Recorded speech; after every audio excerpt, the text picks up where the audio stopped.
is 5 minutes and counting. There's been another mass shooting in America.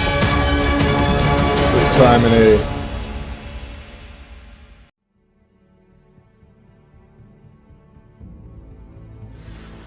6:34 this morning. Okay, we have smart cars, smart lights, smartphones. Now we are entering the realm of smart pills. Yeah, it's medication that's high tech to let your doctor know whether you've taken it or not. Joel Nichols joins us now with this story that can be tough to swallow. It could be. And it's all a little Big Brother-ish in a way, you know. I mean, it's really technology, health tracking technology, evolving from wearable to now edible. A company has invented an ingestible sensor that allows physicians to track your prescription intake. It's activated by acid in your stomach, sends a heartbeat-like signal to a bandage that the patient wears. That bandage is recording your rest and your activity and your heart rate, and it's also listening for the identifier of the pills you've taken.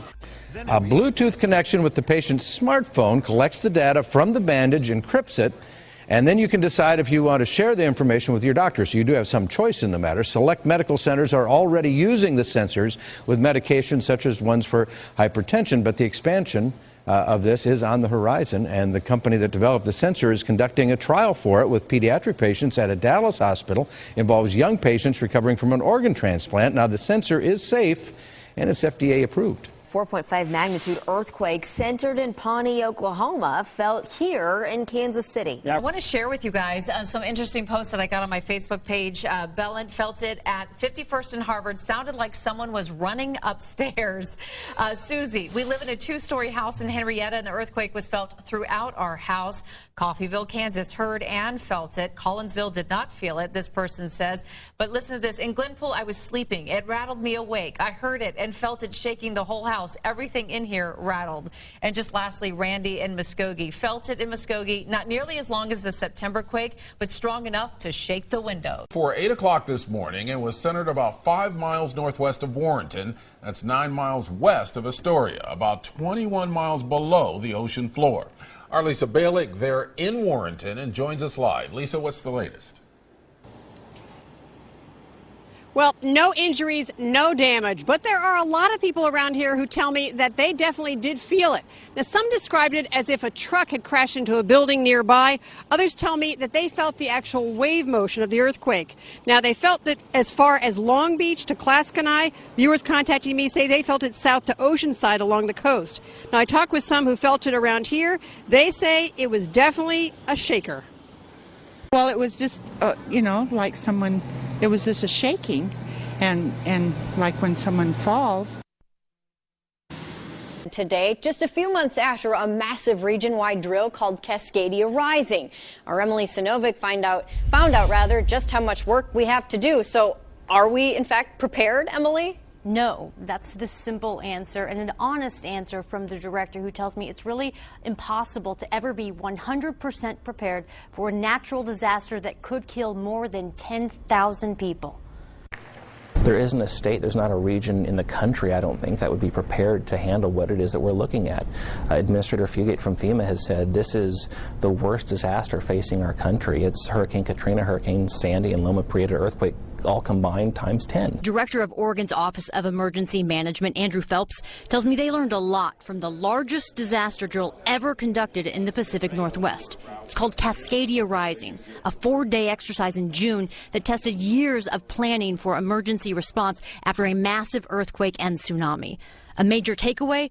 It's going to take weeks before emergency responders or supplies will get to many survivors. We realized 3 days into this exercise, we don't have the food, the water, the sheltering capacity, the medical supplies needed to take care of displaced populations within 3 days. How short are you?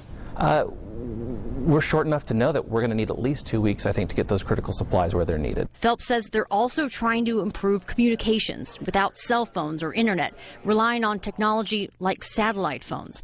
The assumption is there will be about 20% of the first responders, hospital beds, and other resources compared to a normal day. And then there's the struggle to plan for recovery, repairing thousands of miles of roads and other infrastructure that could take years to rebuild. There's nothing that we can do that's going to prevent fatalities from occurring in an event like this. People are going to lose their lives.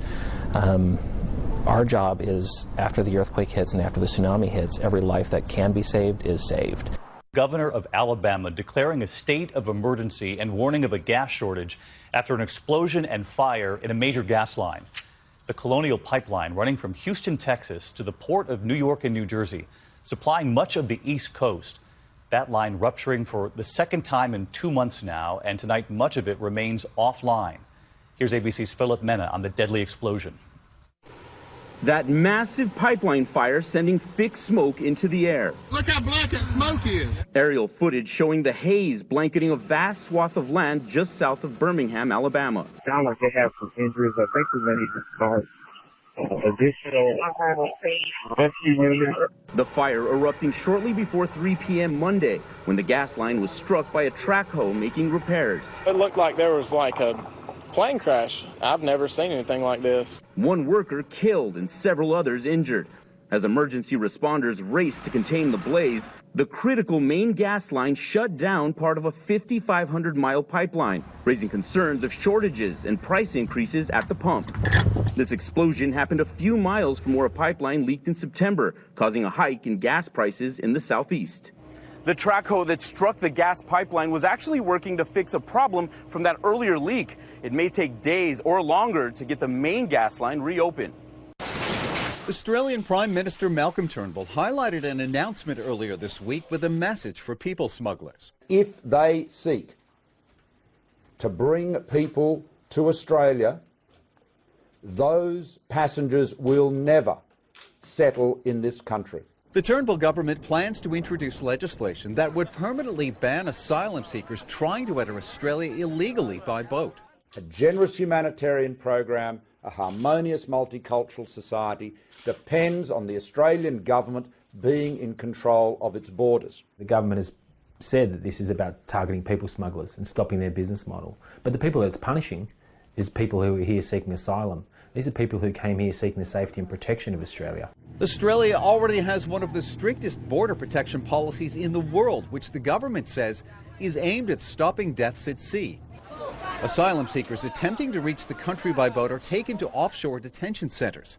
Political analysts say the latest proposal appears less about further securing borders and more about the Prime Minister. Malcolm Turnbull's own leadership, which is constantly under threat, certainly his polling numbers are not doing very well, so he needs something to break that. Earlier this year, the Papua New Guinea Supreme Court ruled the detention of asylum seekers in one of those centres on Manus Island was illegal. Despite growing international criticism, the Turnbull government has repeatedly said those asylum seekers would not be resettled in Australia. Critics say the new law would also permanently ban hundreds of people already in this country on certain visas from ever being able to live in Australia. The remains of a Syrian refugee and her 2 children have been found in a freezer in their flat in Denmark. Police have said the 27-year-old woman and the 2 girls, aged 7 and 9, had been killed but gave no further details. A search has begun for the woman's husband, who is thought to be a suspect. The family arrived in Denmark last year and later received refugee status. Now, with just 8 days to go until the election, Hillary Clinton and her top supporters are fighting back against the FBI director over what they're calling unfair treatment. ABC's Cecilia Vega is with the Clinton campaign in Westchester, New York. Good morning, Cecilia. Robin, good morning to you. They sure are fighting back. I was on this plane here behind me when this political bombshell broke. This team was completely shocked by this news. This was the October surprise no one saw coming. Hillary Clinton on a swing through Florida this weekend, but noticeably absent her closest aide, Huma Abedin. Rallying supporters, Clinton tried to move past that political bombshell. There's a lot of noise and distraction, but it really comes down to what kind of future we want. Her campaign had been riding high about the state of the race. Instead, this morning, Team Clinton is rocked by her emails once again. Some of you may have heard about a letter that the FBI director sent out yesterday.